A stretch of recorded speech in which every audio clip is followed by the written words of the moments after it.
Dahil nag-uumpisa na ang simbang gabi, hindi mo tayo gagawa ng pambentang video. Meron ako naisip. Outfit ideas o ano ba magandang suggestion ng suot natin, pamorma natin pag magmomotor tayo papuntang simbahan. So ito yun, para sa base natin or yung inner natin, black. Black on black, para monotone lang. Para kahit anong ipatong nyo rito, pwede. Pero maganda rin na naka-boots tayo. Okay? Lalo na sa mga naka-classic. And ito, nilagyan ko na ng gloves. Ayan na.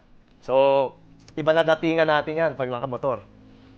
Pwede rin ito. Siyempre, madaling araw yan. So, medyo malamig. Pwede kayong mag-jacket. Na-excuse kayo. Lalo na kung nasa bandang Tagaytay kayo or Baguio. Yan. So, ito. So, gamit pa rin yung black on black natin. Yung monotone natin na pang-inner. Yan. Jacket lang nilagay natin. Nag-complement sa boots natin. Okay? So, ano ang helmet na pwede? Sukat tayo. Ito. Tingin ko, babagay ito eh. Nagkataka ako, hindi masyado type ng mga customer natin dito. Pero, sukat natin ha. Pakita ko sa inyo na maporma tong helmet na to. Kasi isa sa mga paborito ko to eh.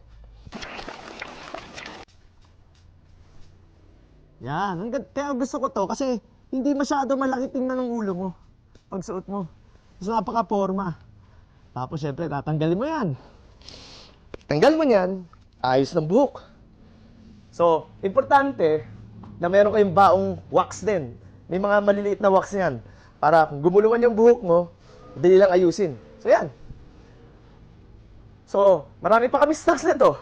Kaya ginanyan ko na para makita nyo na maporma rin, ha? Kaya kung inabot kayo ng umaga, wag nyo kakalimutan ang shades nyo. Yan. Okay? So, pwede na kayo magsimbang gabi. At, maghanap ng chicks nyo. Palit tayong jacket, tingnan natin. Para makita nyo, jacket lang ang pinalitan, helmet lang, mag-iiba dating. So kung wala naman kayong brown na jacket, meron kayong denim or maong na jacket, yan. Same, gamit yung black on black natin kanina. Lagay tayo ng konting accessories lang, isang kwintas. Yan, para hindi masyadong ingay. Yan, forma na. Gamit pa rin, same boots. Ngayon, subok tayo ng ibang kulay ng helmet. So, ilan lang yan sa mga ideas na pwede nating outfit ngayong simbang gabi. Gamit yung Nomad Camino natin na gray and matte black. Huwag niyo kalimutan, simpleng accessories, jacket pag malamig, shades pag umaraw na. Okay?